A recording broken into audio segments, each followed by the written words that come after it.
Hello, welcome to From the South. I'm Laura Prada from the Telesur studios in Caracas, Venezuela. We begin with the news.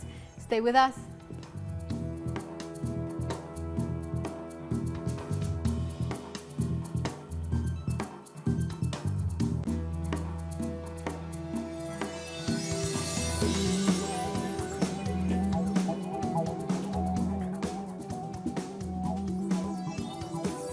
In a bid to put more pressure on the Venezuela's government of President Nicolás Maduro, the United States has imposed sanctions on the state-owned oil company PDVSA. The new attack was announced by the U.S. Secretary of Treasury Stephen Mnuchin. Today, Treasury took action against Venezuela's state-owned oil company, PDVSA, to help prevent the further diversion of Venezuela's assets by former President Maduro. The United States is holding accountable those responsible for Venezuela's tragic decline. We will continue to use all of our diplomatic and economic tools to support interim President Guaido, the National Assembly, and the Venezuelan people's efforts to restore their democracy. And the U.S. threats against Venezuela are also going further than just diplomatic actions. Questioned by a journalist, the U.S. National Security Advisor John Bolton has not discarded any other possible intervention in the country. Look, the president has made it very clear on this matter that all options are on the table. As an answer to the unilateral action, the Venezuelan president asked Manuel Quevedo, whom directs the state-owned company, with taking action to defend the national inheritance. I have already given the direct instructions to the president of PDVSA, Citgo's owners, to begin the political legal actions before the United States courts and the United Nations to defend the property and wealth of Citgo. Venezuela's President Nicolás Maduro labeled Washington's sanctions against the Venezuelan flag refinery as a theft. John Bolton announced today a group of measures called sanctions that are unilateral, illegal, to the margin of Security Council of the United Nations, are illegal, unilateral, immoral, criminals. With these measures, they pretend to steal the company Citgo to all Venezuelans. Watchful Venezuela, the United States today has decided to transit the way to steal the company Citgo to Venezuela and is an illegal path. President Maduro also indicated that various countries are willing to act as mediators in a dialogue process in Venezuela. We are also establishing contacts with governments that have offered their mediation for the dialogue, and I say I'm ready once again in Venezuela, in Trinidad and Tobago, or wherever and whenever they want to start a round of conversations, dialogue, negotiations with all the Venezuelan opposition with an open agenda in the framework of the Constitution with only one objective: coexistence of peace, respect, mutual recognition, and Venezuelan and say to the interventionists, do not go in Venezuela.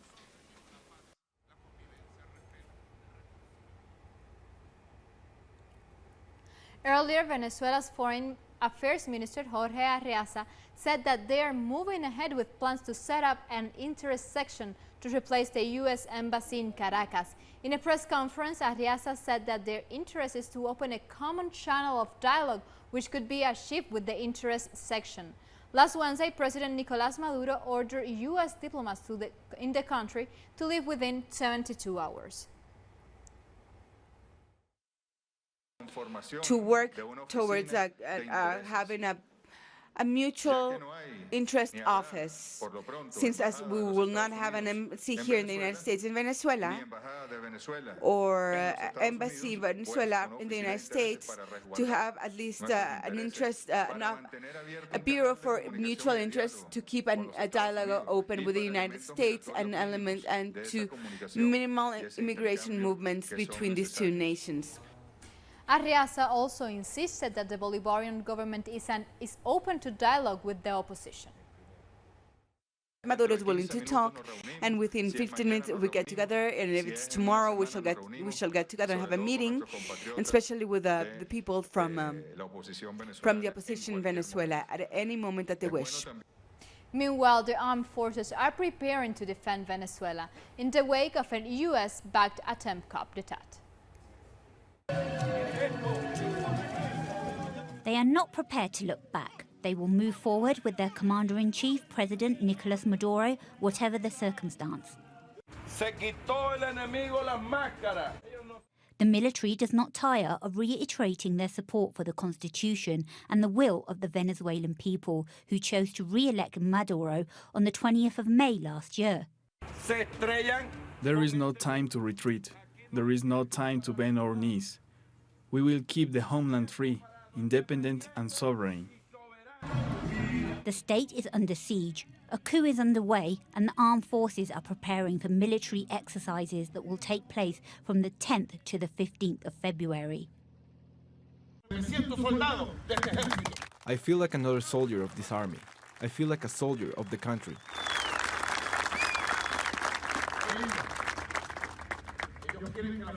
They want the army to take part in the coup. Will you? Or do you follow the Constitution? Are you pro-imperialism? Or are you anti-imperialism? Never traitors, always. The opposition of Juan Guaido, the self-proclaimed interim president, calls on the military daily to rebel and support the coup. I'm talking to you, Venezuelan soldier. This is the time to be on the side of the Constitution. It's not the time to back up. It's not the time to disrespect the Venezuelan people. Soldier of this country, today I give you an order. So far, that order has been disobeyed. A leaflet titled Amnesty Law was distributed. In it, the opposition gives soldiers and police officers assurances of a pardon.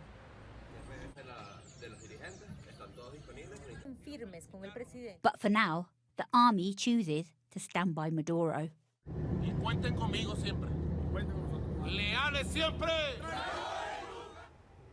And leaders of the Caribbean community CARICOM have met at the United Nations to discuss the ongoing political situation in Venezuela. The prime ministers of St. Kitts and Nevis, Trinidad and Tobago and Barbados held talks with the UN Secretary General.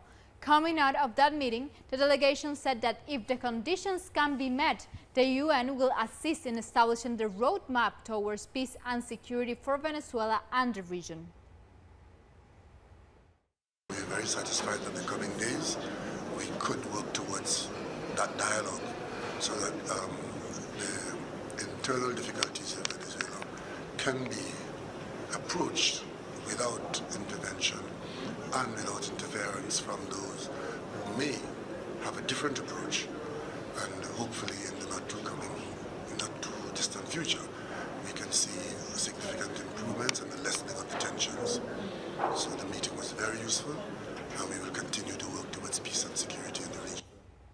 And hundreds of Turkish students have gathered in Istanbul to show their support for the Venezuelan government. Students protested against interference attempts in Venezuela pushed by the United States administration and its allies. Demonstrators also showed their support for President Nicolas Maduro and his stance against imperialism. There were elections held and Maduro won and is in power. And even though he won, the U.S. decided to acknowledge the government of Parliament President Guaido, who is currently making a coup. It shows clearly that the U.S. wants to take the land that belongs to Venezuelan people and that they decide themselves who rules Venezuela. The imperialist United States and Donald Trump are trying to put Guaido in power thanks to a coup, in order to eradicate all what Venezuelans have gained through their fight. What we see now is a president that has not been elected, but suddenly appointed by imperialists, and we stand beside the people. And Venezuela has also been condemned by the decision made by the Caribbean Professional Baseball League Confederation to strip the country of the chance to host the Caribbean Series baseball tournament. The sport minister said this is another attack against the Bolivarian government. We denounce and condemn this decision of the Caribbean Professional Baseball Leagues Confederation that bows to the pressure generated by Major League Baseball as an action that adds to the coup against our homeland, directed by the U.S. government to overthrow a legitimate and constitutional government. Time for a first break here from the South. Make sure you follow us on social media. On Twitter, you can find us as @TellUsEnglish and @LauraPitleser. Stay with us.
We are back.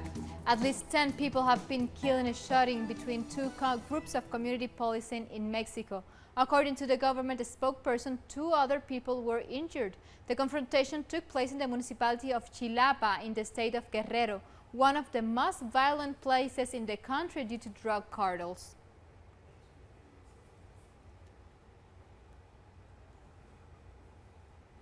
And 13 people have died and another 34 were injured after a building collapsed during a wedding in Peru. A wall at the hotel where the wedding took place burst due to heavy rains, bringing the whole roof down on the celebrating guests. Relatives of the victims are demanding justice. They want to know why the hotel continued operating when it had already been shut down twice before. The hotel had been shut down twice. How did authorities allow the premises to continue operating? We only want justice to be served, and that this is not left unpunished. 1 person has been arrested and 1 injured during protests organized by indigenous groups. The police repressed the demonstrations that took place in the province of Cotopaxi. Indigenous groups are protesting against the government economic policies and the privatizations of key sectors.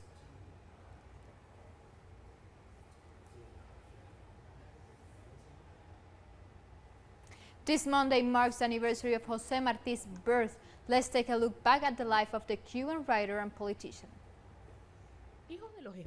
The son of Spaniards, Mariano Martí and Leonor Pérez, José Julián Martí was born in Havana, Cuba on January 28, 1853.